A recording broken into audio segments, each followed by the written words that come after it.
never expected a simple diary to feel this heavy. These pages hold someone's fear, someone's hope, someone's truth. Habang binabasa ko to, parang naririnig ko ang tinig nila, mga tinig na matagal nang pinatahimik. During martial law, fear lived in every home. Every knock on the door made our hearts stop. The truth became dangerous, and silence became our only protection.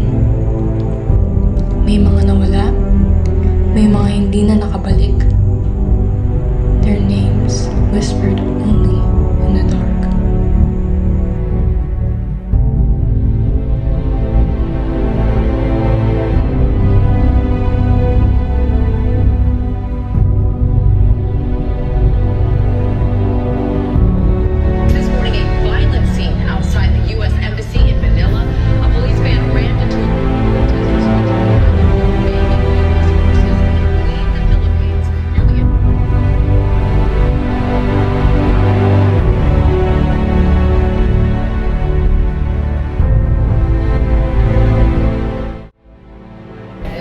Nakita niyo na ba yung balita?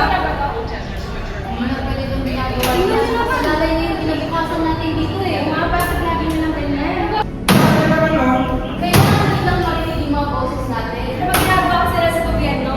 Yun nga eh. Kaya nga namin kayo pinagkaan dito. Kaya din namin kayo magprotesta. Di na tama eh.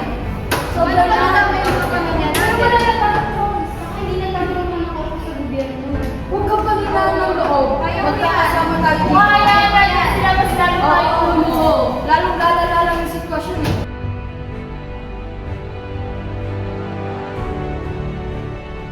Yun nga eh, paano kung sa pamilya natin mapunta yung ganung sitwasyon? Di ba? Gagawa tayo ng paraan. Sama-sama tayong lalaban. Para sa bayan! Para sa bayan!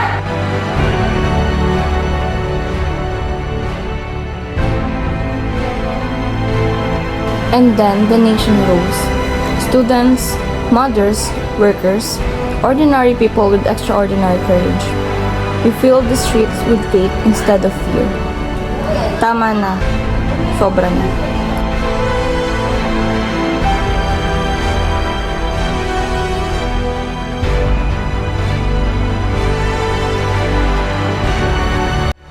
As I close this diary, I understand. Our freedom today was paid for with courage, sacrifice, and unspoken pain. Kaya hindi natin dapat kalimutan. We must protect what they fought for, so their voices will never be silenced again.